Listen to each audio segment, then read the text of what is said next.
জামানার মধ্যে এক একটা শত্রু নবী পয়গম্বরের বিরুদ্ধে জন্ম হয়েছিল। আমার আপনার নবীর জামানায় আবু জাহেল জন্ম হয়েছিল, আবু লাহাব জন্ম হয়েছিল, উতবা সাইবা জন্ম হয়েছিল।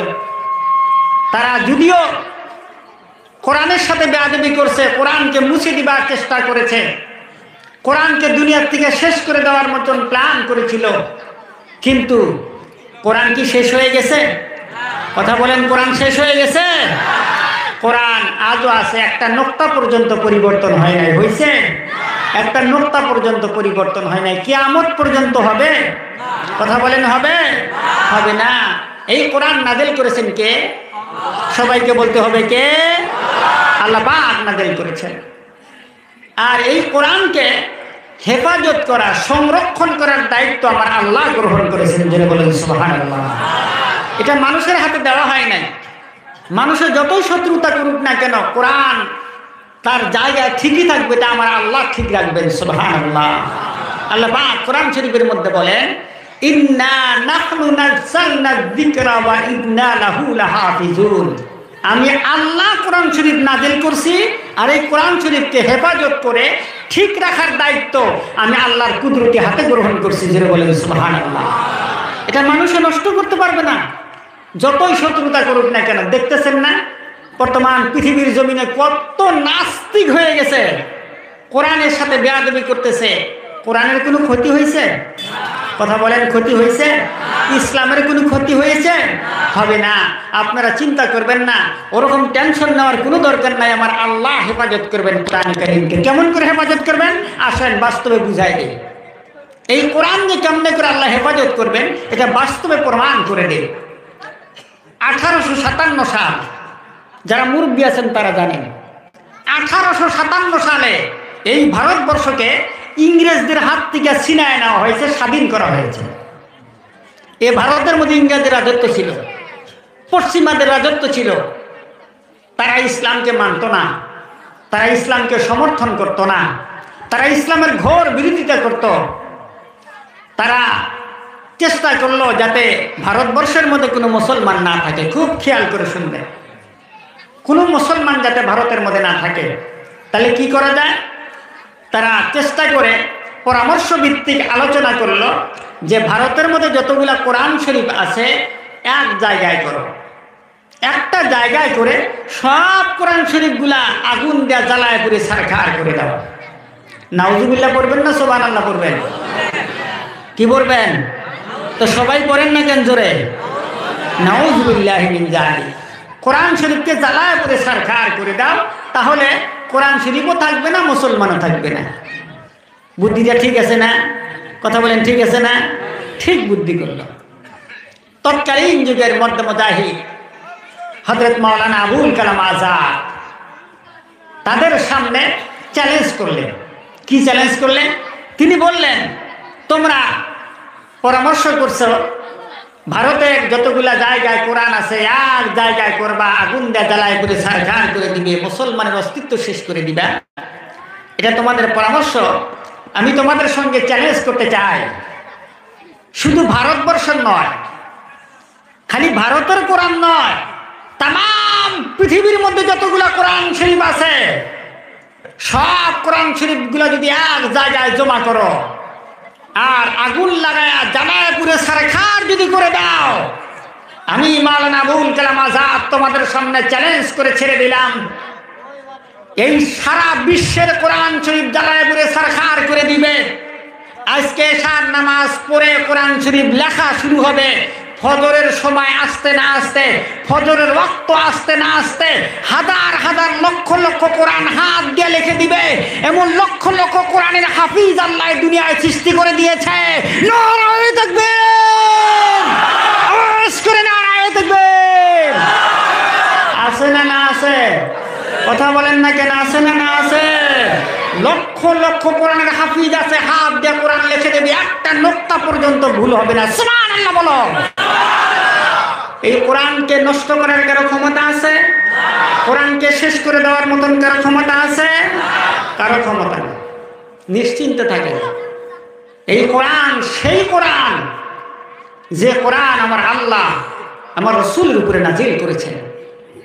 একদিন দুই দিন সময় লাগে না, 23 বছর সময় লাগছে। কত বছর? জোরে বছর, কত বছর সময় লাগছে? 23 বছর সময় লাগছে কোরআন শরীফ নাজিল হতে। সোনার বন্ধুরা, সোনার ভাইয়েরা, আজকে মুসলমান নির্যাতিত, নিগৃহীত, নিষ্পেষিত।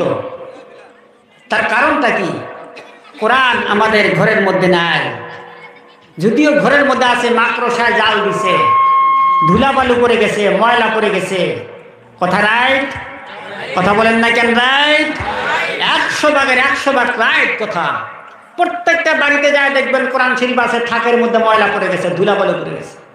তেলাওয়াত করে না, হাত দিয়ে স্পষ্ট করে না, আর নিকটেই যেতে ভয় করে। আহারে পোড়া কপাল মুসলমান! এই কোরআন তোমার বাড়িতে প্রত্যেক দিন ওই থাকের মধ্যে বসে বসে আল্লাহর কোরআন আল্লাহর কাছে তোমার জন্য বদদুয়া করে। কি করে? বদদুয়া করে। আমার বন্ধুগণ, আমার ভাইয়ারা, আল্লাহর কোরআন আপনার ঘরের মধ্যে বসে বসে আল্লাহর কাছে বদদুয়া করে, আল্লাহ এই ঘরের মানুষের আমাকে হাত দিয়ে স্পষ্ট করে না, এই বাড়ির মানুষগুলি আমাকে কোনোদিন মুখের মধ্যে লাগায় নাই, চোখের মধ্যে লাগায় না, আমাকে চুমা দেয় নাই। আল্লাহ তাআলা এই ঘরের মানুষগুলি আমাকে মহব্বত করে না। আমার বন্ধুগণ, আমার ভাইয়ারা, আপনার বাড়ির মধ্যে টেলিভিশন আছে, বেড কভার আছে, জানলা দরজার পর্দা আছে। পর্দাগুলি যদি ময়লা হয়ে যায়, স্বামী বারবার স্ত্রীকে ধমক দেয়, বলে কেন জানলার পর্দা সাফাই করলি না, কেন বেড কভারটা সাফাই করলি না, ডাইনিং টেবিলের কাপড়টা কেন সাফাই করলি না। বন্ধু বান্ধব যদি আমার বাড়ির মধ্যে আসে, আমার অসম্মান হয়ে যাবে, আমার ইজ্জত নষ্ট হয়ে যাবে। অবশ্য আল্লাহর কোরআন আপনার ঘরের মধ্যে আছে।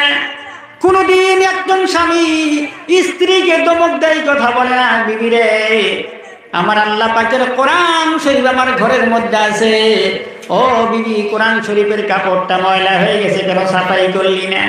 কোনদিন আমরা কোনো স্বামী স্ত্রীকে ধমক দিয়ে বলি নাই।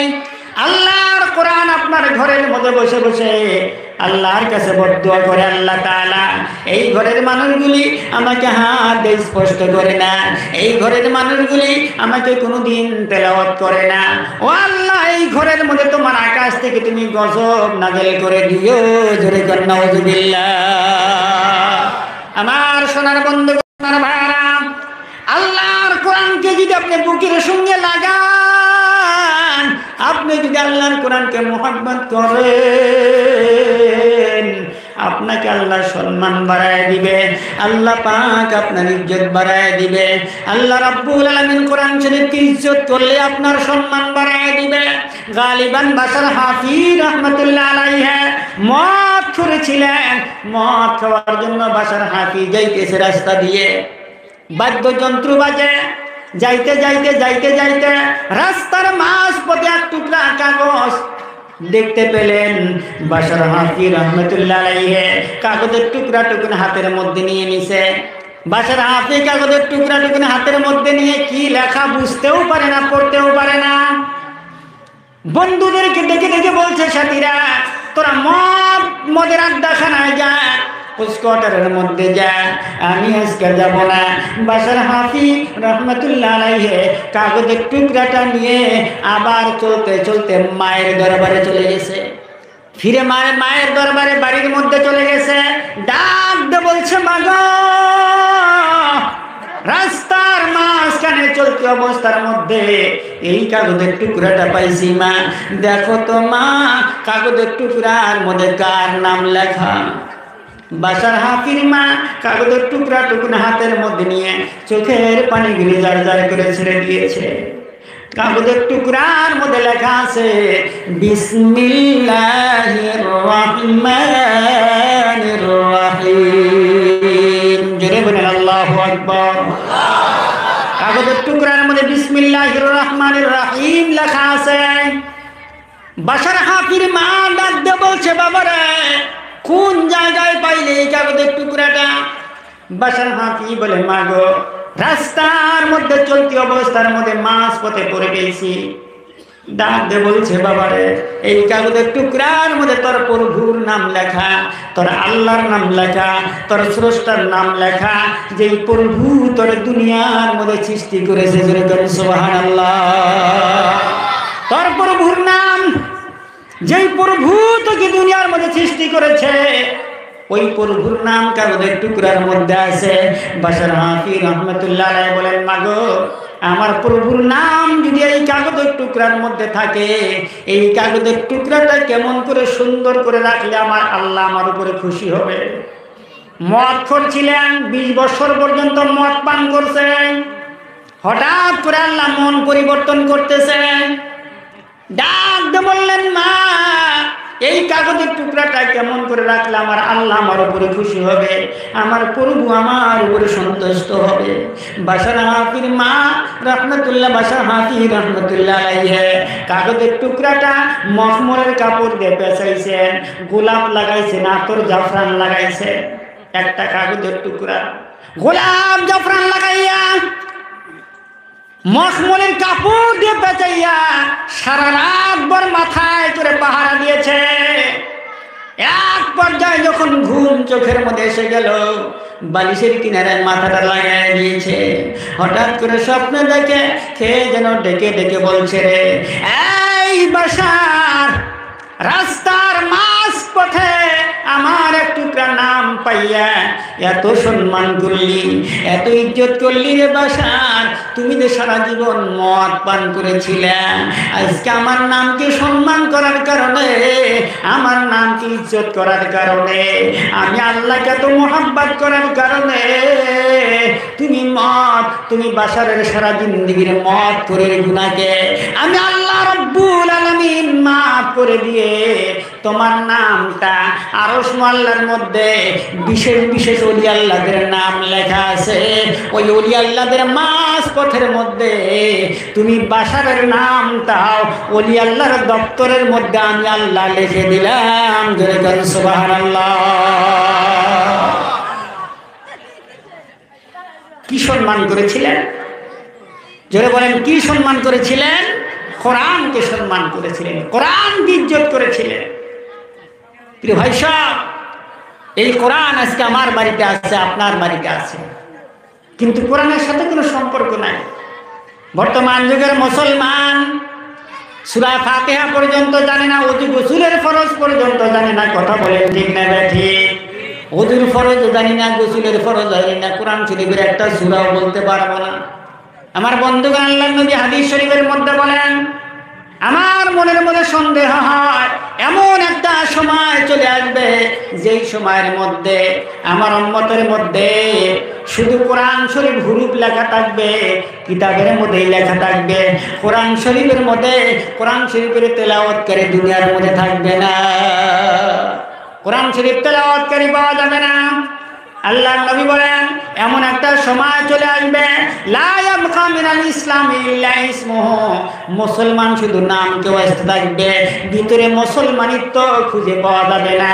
বর্তমান জামানার মধ্যে তাকায় দেখেন, ইসলামের মধ্যে বর্তমান সমাজের মধ্যে তাকায় দেখেন, মুসলমান সমাজ ঠিকই আছে, পোস্টাল লেভেলে মুসলমান ঠিকই আছে, গোডাউনে মাল নাই। কথা বলেন ঠিক না ঠিক? পোস্টাল লেভেল ঠিকই আছে, গোডাউন খালি, গোডাউনের মধ্যে মাল নাই। কোনো একজন ব্যক্তি ডিসপেন্সারির সামনে লিখে রাখছে, এখানে সকল প্রকারের মেডিসিন পাওয়া যায়, সব মেডিসিন পাওয়া যায়, একজনে লিখে রাখছে। একজনে ডাক দিয়ে গিয়ে জিজ্ঞেস করছে, জ্বরের মেডিসিন আছে? বলছে না। আর একজনে গিয়ে জিজ্ঞেস করছে, খুজলি রোগের মলম আছে? কয় নাই। আর একজনে গিয়ে জিজ্ঞেস করছে, ক্যান্সার রোগের ইঞ্জেকশন আছে? কয় নাই। লোকটা বলছে, ভাই তোমার ডিসপেন্সারির সামনে লেখা আছে সকল প্রকারের মেডিসিন পাওয়া যায়, একসাথে 3টা মেডিসিন, একটা মেডিসিন পাওয়া গেল না। ও ভাই, এই পোস্টার নামাও, নামায়া কাটো, কাইটা লেখো, কিছু কিছু পাওয়া যায় আর কিছু কিছু পাওয়া যায়। বর্তমান মুসলমান পোস্টার লেভেলে ঠিকই আছে, আমরা মুসলমান, কিন্তু গোডাউন খালি, গোডাউনে মাল নাই। আমি যদি জিজ্ঞেস করি ওদের মধ্যে কয়টা ফরজ, ফার্স্ট ডিভিশনে লেটার নিয়ে ফেল করবেন এমন মানুষ এখানে বসা আছে। আছে না না আছে? কথা বলেন না কেন? আছে না না আছে? ওযুর ফরজ বলতে পারে না, গোসলের ফরজ বলতে পারে না, নামাজ কয় রাকাত মুসলমান তাও জানে না, ফজরের নামাজ কয় রাকাত, জোহরের নামাজ কয় রাকাত, আসরের নামাজ কয় রাকাত তাও জানে না। বাস্তব প্রমাণ দিয়ে দেয়। এক ইমাম সাহেবে দাওয়াত করছে একজনে, হুজুর আমার বাড়িতে আপনার দাওয়াত, মাগরিবের নামাজের পরে যাবে। তো হুজুর গেছে, যা মাগরিবের সময় গেছে, যা দেখতেছে বাড়িওয়ালা গরু বানতেছে গোড়ার পারে। আমার কথা বুঝতেছেন আপনারা? কথা বোঝা যায় না বোঝা যাইতেছে না? কষ্ট পাইতেছেন? এক দেশের বুলি আর এক দেশের গালি। আমাদের দেশে কিছুগুলা মানুষ আছে দেশি মানুষ, আপনাদের এখানে আছে দেশি মানুষ আছে? দেশি মানুষ আছে? দেশি মানুষ কিছুগুলা আছে, জেলা আসিল আলু সেলা না আলু, এলা নাই আলু, এলা সেলা আলু। কিছু বুঝছেন? আবার আসলে যখন জলসা করতে যাই, মরিগাঁও অঞ্চলের মধ্যে কিছুগুলা মানুষের কথা বলে, তাদের একটা ভাষা আছে, জাতিগত একটা ভাষা আছে। কোন এক বক্তা গেছে ওয়াজ করার জন্য, দুপুর খানা দিয়া বাড়িওয়ালা জিজ্ঞেস করতেছে, মেসা শুকনা গু খাইতা না ভিজা গু খাইতা? এখন যদি আপনি মনে করেন যে আমার গু খাবার গেলে তো মুসিবত। আসলে কি সে গু খাইতে কইছে? না, কইছে যে তরকারি শুকনাটাই খাবেন না ভেজাটা খাবেন। তো যার যার একটা ব্যক্তিগত জাতীয় ভাষা আছে। আমার ভাষা বোঝা যাইতেছে? মাশাআল্লাহ, আলহামদুলিল্লাহ, বুঝলেই হলো। প্রিয় ভাই সব, এখন মসজিদের ইমাম সাহেব গেছে, যা দেখে বাড়িওয়ালা গরু বানতেছে, যা কয় চাচা আসেন তাহলে একসাথে মাগরিবের নামাজটা পড়ি। তো চাচা কয়, হুজুর আপনি যায় নামাজ বিছায় দাঁড়ান, আমি আসতেছি। এখন হুজুর তো যায় নামাজ বিছায় দাঁড়াইছে, কিছুক্ষণ পর লক্ষ্য করে দেখে চাচা গরু একটা বান্দার একটা ছাড়ে, একটা বান্দার একটা ছাড়ে। এইরকম করতে করতে নামাজের টাইম প্রায় পার। ইমাম সাহেব আর কতক্ষণ দেরি করবো, নামাজ পড়ে বসে আছে। এদিকে বাড়িওয়ালা গেছে, যায় কয় হুজুর এই গরুর জন্য মাগরিবের নামাজ পড়তে পারলাম না আজকে। তো হুজুর বলতেছে, ঠিক আছে, মাগরিবের নামাজ যখন পড়তে পারলেন না, ফজরের নামাজ পড়ছে, মুসিবত বাড়ছে না কমছে? কথা বলেন না কেন? বাড়ছে। আমার সাথে কথা বলবেন। এবার চাচা বলতেছে, হুজুর ফজরের নামাজ পড়ছি।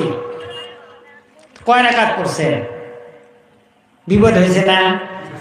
কয় রাকাত পড়ছে? এখন চাচা তো এদিক সেদিক তাকায় কয় যে হুজুর আসলে কথাটা হয়েছে কি, আজকে উঠে আমার একটু দেরি হয়ে গেছিল ঘুম থেকে, তাড়াতাড়ি 10 রাকাত পড়ছে, আর বেলা উঠে গেছে, আর পড়বার করে নিকে 10 রাকাত পড়ছে, বেলা উঠে গেছে, আর পড়বার। চাচার বউটা আমার নামাজি মানুষ, ওই দরজার আড়াল থেকে মানে বেড়া বা দরজার ফাঁক দিয়ে এরকম দেখাই দিতেছে, এরকম 4 রাকাতের কথা কয়, 4 রাকাত কর, 4 রাকাত কর। চাচার তো এমনি মন মেজাজ নষ্ট হয়ে গেছে গা। তো যেই মাত্র কইছে 4 রাকাত কর, ওর চাচার আরো মেজাজ খারাপ হয়েছে। ওইখান থেকে থাপ্পড় চাইছে, দেখছ সেই থাপ্পড় দেখছ। এখানে 10 রাকাত কইতেছি, তাই তোমার 4 রাকাত কয় পিটন খামো এখানে, তাই না? এইটা হলো নামাজ। হাই রে মুসলমান, নামাজ জানে না, উজু জানে না, গোসল জানে না, তারপরেও দাবি করে আমি পাক্কা ইমানদার। হুজুর দোয়া করেন বেহেশত পাই। কোন জায়গায় মাশাআল্লাহ কোন জায়গায় কোয়া লাগবো, কোন জায়গায় সুবহানাল্লাহ কোন জায়গায় কোয়া লাগবো, কোন জায়গায় আলহামদুলিল্লাহ কোয়া লাগবো, তাও তো শিখলাম না। তারপরেও দোয়া চাই, হুজুর দোয়া করেন ব্যস্ত জানি পাই। ব্যস্ত কেন? তোমার মামুর বাড়ির দোতলা বিল্ডিং পাইছ, লাভ দেখা চোরবা মামানি মুরগির রান কষাই দিব, রাক্ষসের মতন চাবাই দিয়ে ব্যস্ত কর। ব্যস্তর দাম কত তুমি জানো?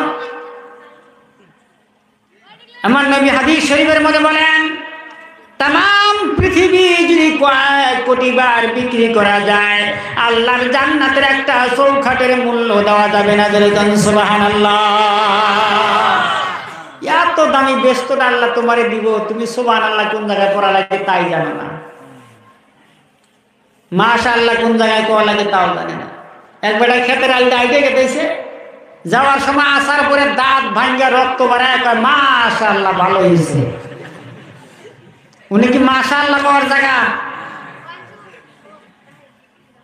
একজনের কাছে এসে একজনের স্বপ্ন বলতেছে, কয় আমি আজকে রাত্রে স্বপ্ন দেখলাম আমার চুল দাড়ি সব সাদা হয়ে গেছে। কয় মাশাআল্লাহ খুব সুন্দর স্বপ্ন দেখছো। আমি স্বপ্ন দেখলাম আমার দাঁত লড়তেছে। মাশাআল্লাহ, খুব সুন্দর স্বপ্ন। ও যাবার মাশাআল্লাহ কয়, আর মাশাআল্লাহ করার পিছনে আবার কারণ আছে। নরপিস সাগরে কয়ে দিছে যে তোরে যদি কেউ স্বপ্ন টপ্ন কয় তাহলে বোঝোস আর না বোঝোস মাশাআল্লাহ কয়ে দিস বেড়া যা। আর একজন এসে বলতেছে যে আমি আজকে রাতে স্বপ্ন দেখি মরা মানুষ তাজা হয়ে আমারে ডাকতেছে। কয় মাশাআল্লাহ, খুব সুন্দর স্বপ্ন। ওই পর্যন্ত কয়েই শেষ। 3টা স্বপ্ন বলছি আমি আপনাদের সামনে। হে বেটা কইছে মাশাআল্লাহ, কিন্তু স্বপ্নর তাবির শুনে যান। 3টা স্বপ্ন কথা বলছি। কেউ যদি রাত্রের বেলায় স্বপ্ন দেখেন যে চুল দাড়ি সাদা হয়ে গেছে, পাকে গেছে, মনে করবেন আপনার হায়াত কমে গেছে, হায়াত কমছে। কেউ যদি স্বপ্নে দেখেন দাঁত লড়তেছে, মনে করবেন হায়াত কমে গেছে।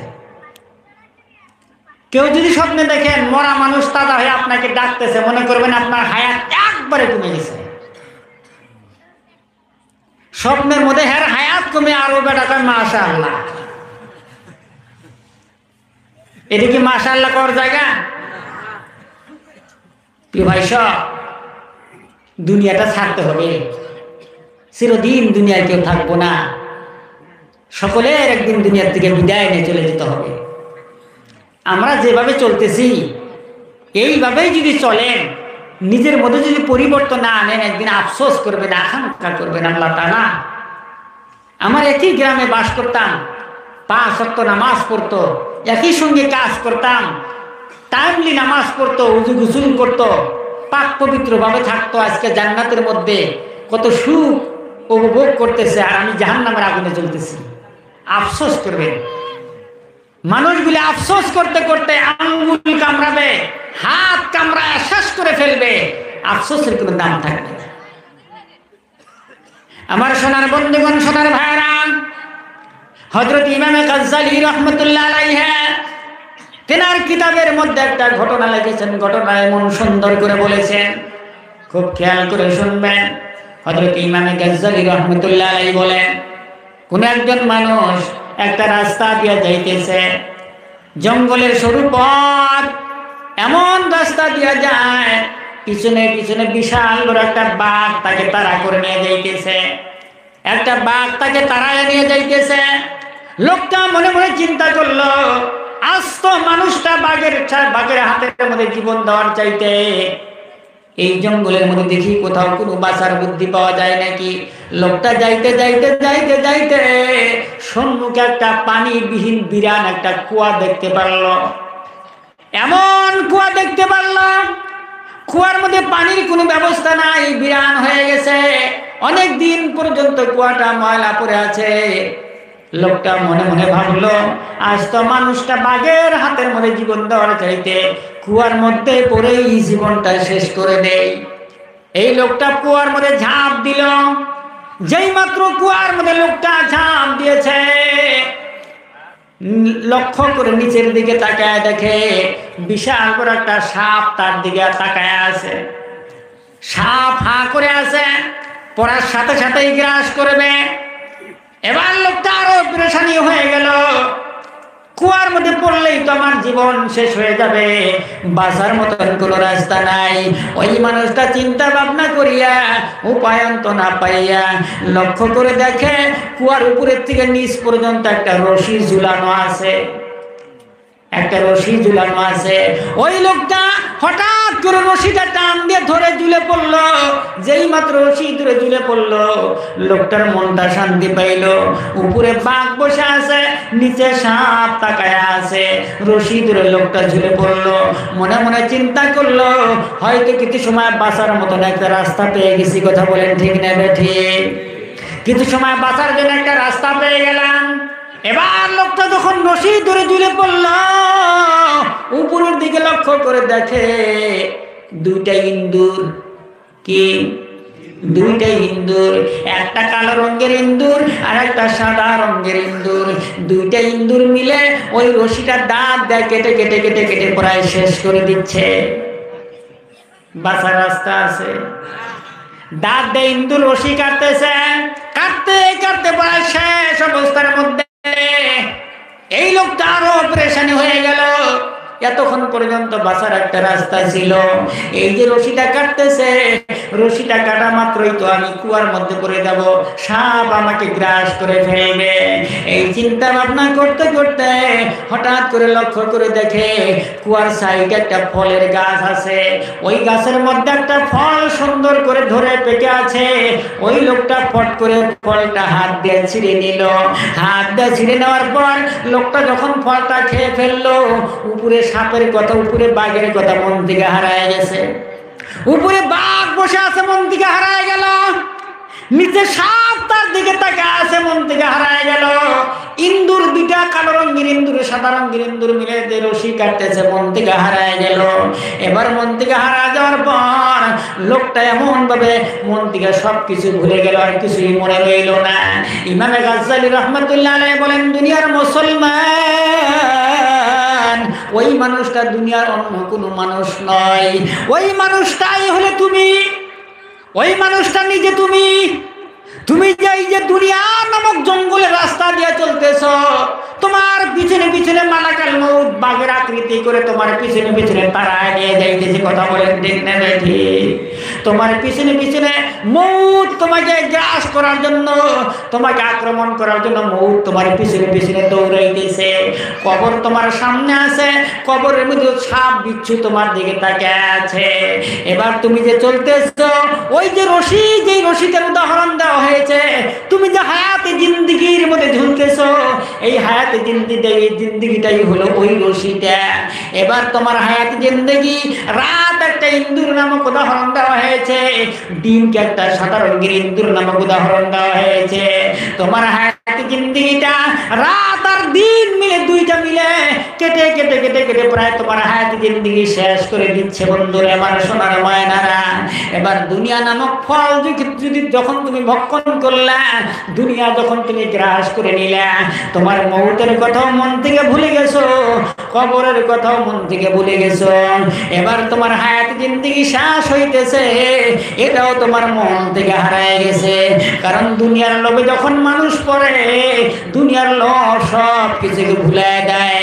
আল্লাহর হাবিব বলেন, লাউ কানা লিবনি আদম ওয়াদিন মিন যাহাবিন লা হাব্বা ইয়াকুন লাহু জানিন।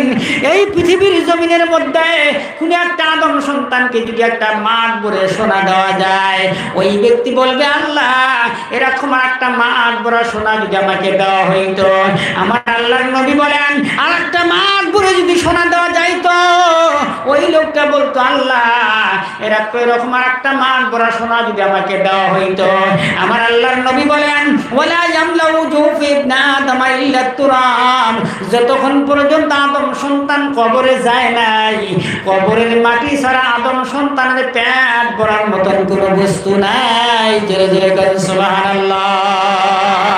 আল্লাহু আল্লাহ, আল্লাহু আল্লাহ, জোরে আল্লাহু আল্লাহ, আল্লাহু আল্লাহ, আল্লাহু আল্লাহ, আল্লাহু লা ইলাহা ইল্লাহু। আমার আল্লাহ, আল্লাহ, আল্লাহু লা ইলাহা ইল্লাহু।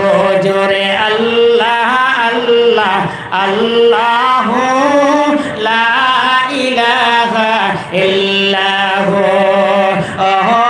মাবুদ মাওলানা কি নাম লইয়া ডাকব তোমারে, আমার মনিবের কি নাম লইয়া ডাকব তোমারে।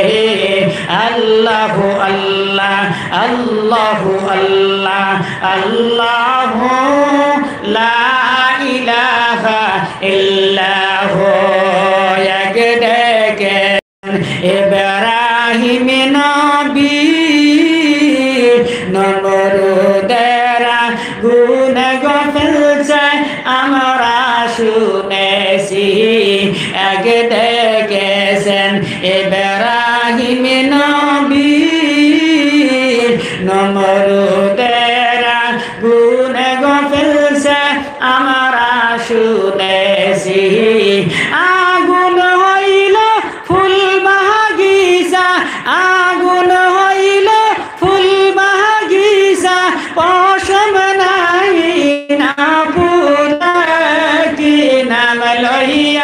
ডাকবো তোমারে, ও আমার মাবুদের কি নাম লইয়া ডাকবো তোমারে।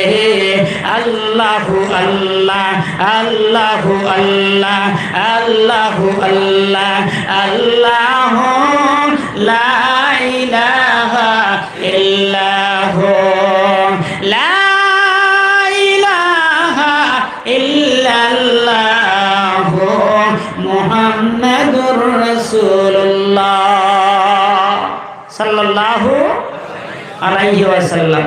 কষ্ট হয়েছে? খারাপ লাগতেছে? সবাই বলেন খারাপ লাগতেছে? ঘুম ধরছে? খিদা লাগছে? বিছনার কথা মনে হয়েছে? বিড়ির নিশা, সিগারেটের নিশা? মাশাআল্লাহ, খুব ভালো মানুষ আপনারা। রাত তো এখন আর বেশি হয় না, 11:30 বাজে। সারা আসামের মধ্যে ঘোরা লাগে তো রাত্রে 3টা 3:30 যখন হয়ে যায়, পুষ মাঘ মাসে শীতের মধ্যে মানুষগুলা প্যান্ডেলে বসে ঠিকই, কিছুগুলা মানুষ আছে খালি বাইরে যায় আবার ভিতরে আসে, বাইরে যায় আবার ভিতরে আসে, মানে ওয়াজ থুয়ে যাবারও মনে চায় না, আবার বসবারও মনে চায়। আমার মনে দারুণ প্রশ্ন হয়, এই মানুষগুলা ভিতরে এসে বসলেই ঠান্ডার থেকে বাঁচে, বারবার বাইরে যায় কেন? মনে দারুণ প্রশ্ন, জবাব খুঁজে পাইলে জবাব বেরিয়ে আসলো। বাইরে যাওয়ার কারণ আছে।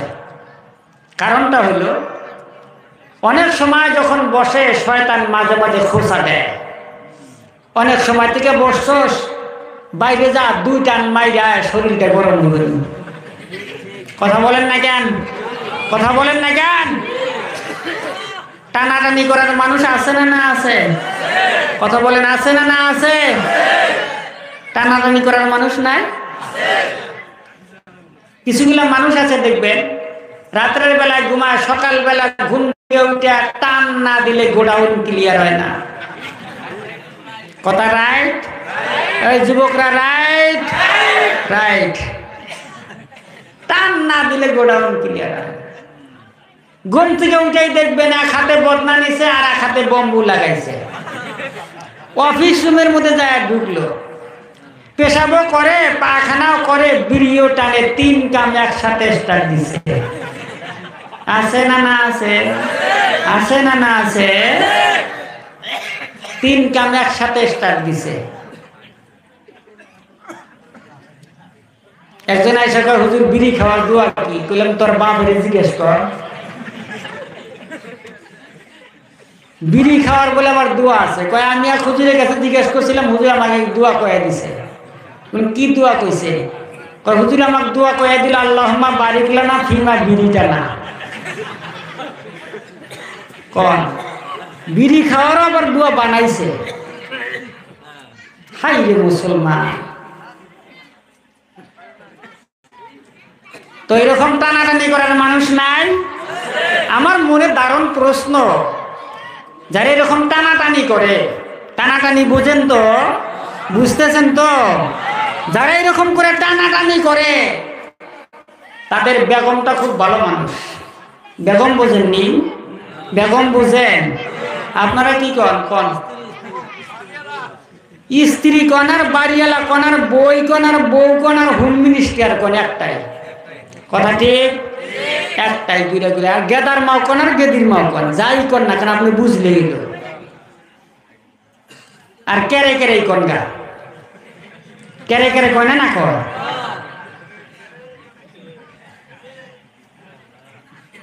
কয় কেড়ে কেড়ে কয় না আপনাদের জায়গা? যাই। তো আমার মনে দারুণ প্রশ্ন, যে যারা এরকম টানাটানি করে তার কেড়ে কেড়েটা ভালো মানুষ। আমার মতন মেজাজের মানুষ যদি হইতো, আপনার মতন মেজাজের মানুষ যদি হইতো, পুরুষের মতন মেজাজ যদি খালি মহিলাদের হইতো,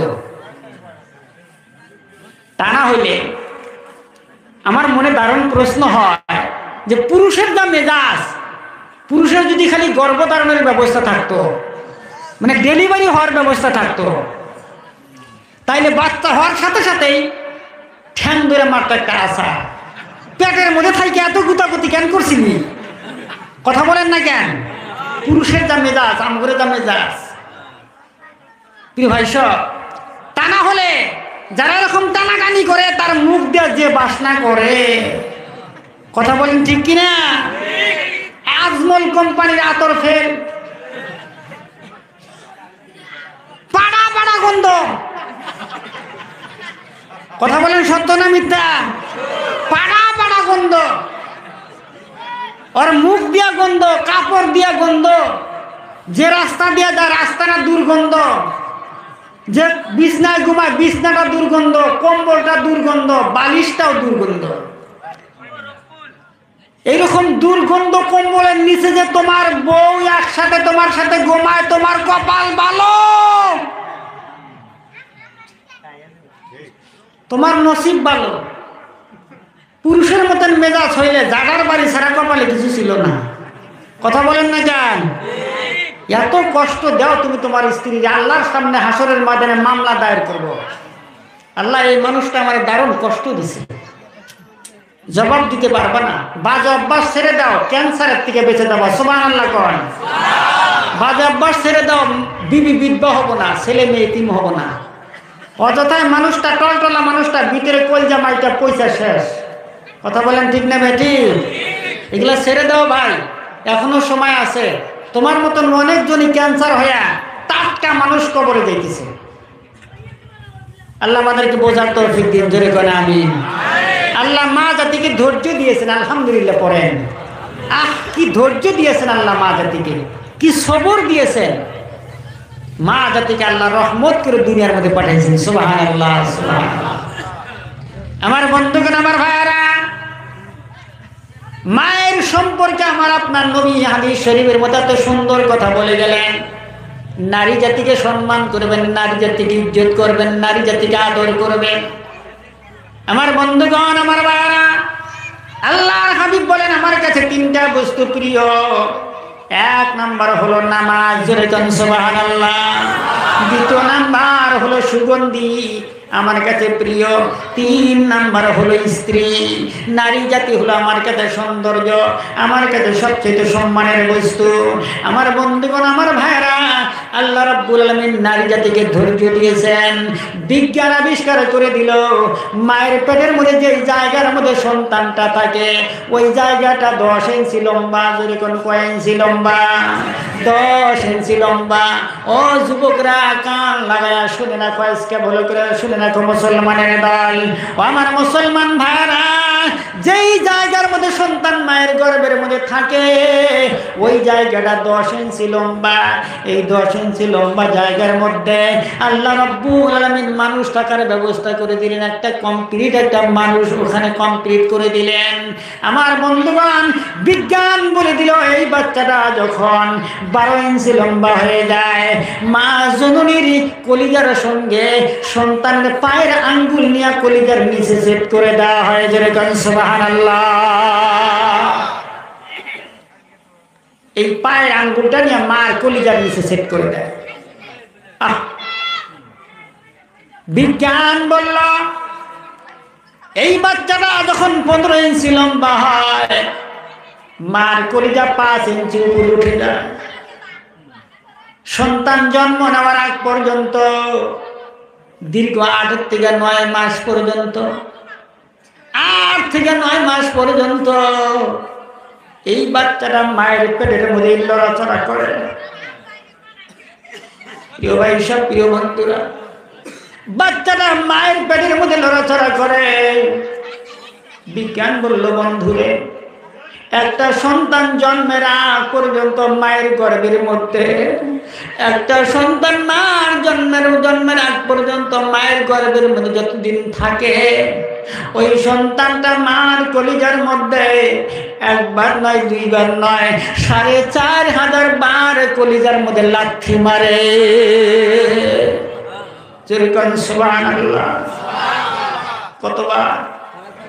4500 বার মার কলিজার মধ্যে লাথি মারে সন্তানটা।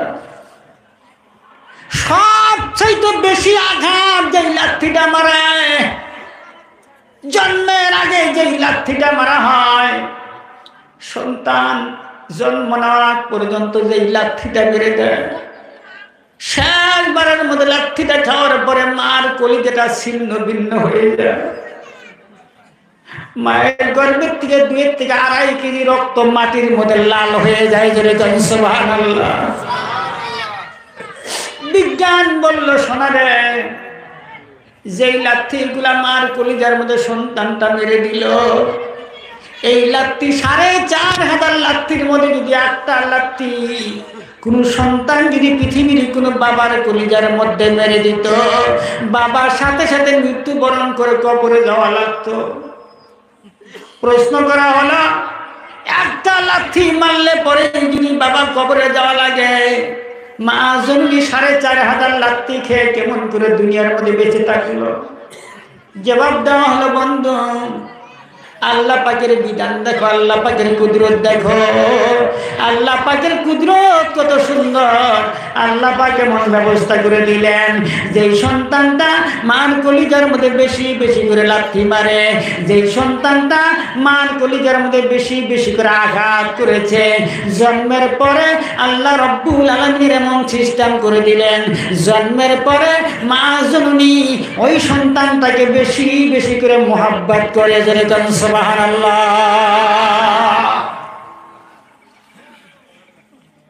যাদের মা বাবা আছে তাদের কপাল ভালো, নসিব ভালো, তকদির ভালো। খেদমত করবেন, বেশি বেশি খেদমত করবেন। মাকে ভুলে যাবেন না, বাবাকে ভুলে যাবেন না। আমার আল্লাহর নবী বলেন, সন্তান যদি বুকের চামড়া দিয়ে মার পার জুতা বানায় দেয়, 1 ফোঁটা দুধের হক আদায় হবে না। জোরে কোন সুবহানাল্লাহ। 1 ফোঁটা দুধের হক আদায় হবে না। আল্লাহর নবীর জামানার মধ্যে ইয়ামেন থেকে একজন সাহাবা আসলেন, এসে বললেন, ইয়া রাসূলুল্লাহ, ইয়া হাবিবাল্লাহ, এই আমার বৃদ্ধ মা ইয়ামেন থেকে কাঁধে করে নিয়ে আসছি, কাবা ঘর তওয়াফ করেছি মায়ের কাঁধে করে। আল্লাহর হাবিব গো, মায়ের কাঁধে করে সাফা মারওয়া পাহাড় সাই করেছি। আল্লাহর হাবিব গো, মায়ের কাঁধে করে হজের সমস্ত কাজ আমি মায়ের কাঁধে নিয়ে আদায় করেছি। ও আল্লাহর হাবিব, মায়ের হক আদায় হয়েছে। আল্লাহর নবী বললেন, না, মায়ের হক আদায় হয় নাই। সন্তান যদি বুকের চামড়া দিয়ে মার পার জুতা বানায় দেয়, 1 ফোঁটা দুধের হক আদায় হবে না। জোরে কোন সুবহানাল্লাহ। কেমনে করে আদায় হবে? আল্লাহর নবী বলেন, বিশ্ব নবী জনাব মুহাম্মদ রাসূলুল্লাহ সাল্লাল্লাহু আলাইহি সাল্লাম বলেন, এমন সময় তোমার ছিল, তোমার ভাষাটা কান্দা, ছোট্ট বাচ্চা কথা বলতে পারে না, পিপাসা লেগেছে বলতে পারে না, ক্ষুধা লেগেছে বলতে পারে না। যখন পিপাসার চোটে ক্ষুধার তাড়নায় যখন তুমি কাঁদতেছিলা, পায়খানার মধ্যে পড়ে থাকো, ট্যা ট্যা করে কান্দা ছাড়া কোনো পথ নাই, পেশাবের মধ্যে পড়ে থাকো, ট্যা ট্যা করে কান্দা ছাড়া কোনো ভাষা নাই। আল্লাহ রব্বুল আলামিন মার কলিজার সঙ্গে স্নেহের তার জোড়ানো আছে, মার অন্তরের সঙ্গে মোহাব্বতের তার জোড়ানো। আল্লাহ রব্বুল আলামিন মার কলিজার মধ্যে মোহাব্বত সৃষ্টি করে দেয়। মায়ের হাতে যতই কাজ থাকুক না কেন, বাচ্চারা যখন কান্না শুরু করে দেয়, মার হাতের মধ্যে যতই কাজ থাকুক না কেন, সমস্ত কাজকে দূরে রেখে মা জননী যখন দৌড়ে আসে, বাচ্চাটা যখন কুলের সঙ্গে জড়ায় নেয়, দুধটা যখন মুখের মধ্যে দিয়ে দেয়, বাচ্চা যখন দুধের মধ্যে চোষা মারে, 1টা ফোঁটা যখন বাচ্চার গলার মধ্যে চলে যায়, একটা মৃত্যু মানুষকে জিন্দা করায় দিতে পারলে যতটুকু সওয়াব হইতো, আল্লাহ রব্বুল আলামিন মার আমলনামার মধ্যে মৃত্যু মানুষ জীবিত করার সওয়াব দান করে দেয়। জোরে বলেন সুবহানাল্লাহ। আমার সোনার বন্ধুগণ, মার খেদমত করবেন, বাবার খেদমত করবেন, বেশি বেশি করে খেদমত করবেন। আমার আল্লাহর নবী বলেন, কোন সন্তান যদি রাতের বেলায় ঘুমাইয়া সকাল বেলায় ঘুম থেকে উঠে যদি মায়ের দিকে মোহাব্বত করে তাকায় দেখো, বাবার দিকে যদি একবার মোহাব্বত করে তাকায় দেখো, শুধু এইটুকুন মনে করবা এটা আমার মা, একবার শুধু মনে করবে এটা আমার বাবা, কত মহব্বত করে আমাকে লালন পালন করেছেন। এই মহব্বতের নজরে যদি তুমি তাকাও, আল্লাহর নবী বলে দিয়েছেন ওই সন্তানটার আমলনামার মধ্যে আল্লাহ রাব্বুল আলামিন সঙ্গে সঙ্গে একটা কবুল হজের সওয়াব দান করে দেয়। জোরে জোরে করেন সুবহানাল্লাহ। কত মানুষ দেখছি ভাই এই দুনিয়ায়, মায়ের মতো আপন কেহ নাই রে নাই, মায়ের মতো আপন কেহ নাই রে নাই। 10 মাস 10 দিন গর্ভে ধারণ করিয়া যত দুঃখ সবই নিলেন ভাগিয়া, যত দুঃখ একাই নিলেন ভাগিয়া। কত মানুষ দেখছি ভাই এই দুনিয়ায়, মায়ের মতো আপন কেহ নাই রে নাই। বুকের মালিক যদি কোথাও চলে যায়, চোখের জলে মায়ের বুকটা ভেসে যায়, চোখের জলে মায়ের বুকটা ভেসে যায়। বিদেশেতে সন্তান যদি মারা যায়, সবার আগে আঘাত লাগে মায়ের কলিজায়, সবার আগে আঘাত লাগে মায়ের কলিজায়। হায়রে মানুষ মাকে তোমরা চিনলা না, ঘরে থাকতে মায়ের সেবা করলে না। হেরে মানুষ মাকে তোমরা চিনলা না, ঘরে থাকতে মায়ের সেবা করলে না। কত মানুষ দেখছি ভাই এই দুনিয়ায়, মায়ের মতো আপন কেহ নাই রে নাই, মায়ের মতো আপন কেহ নাই রে নাই।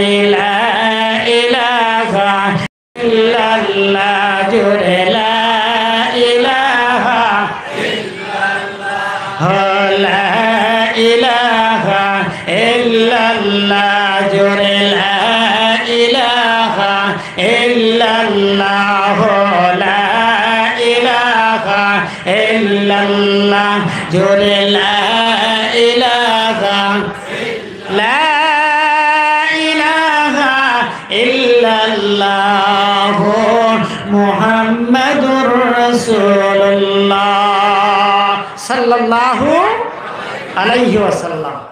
প্রিয় ভাই সব, যাদের পিতামাতা দুনিয়ায় জীবিত তাদের ভাগ্য ভালো, আমরা খেদমত করবো ইনশাআল্লাহ।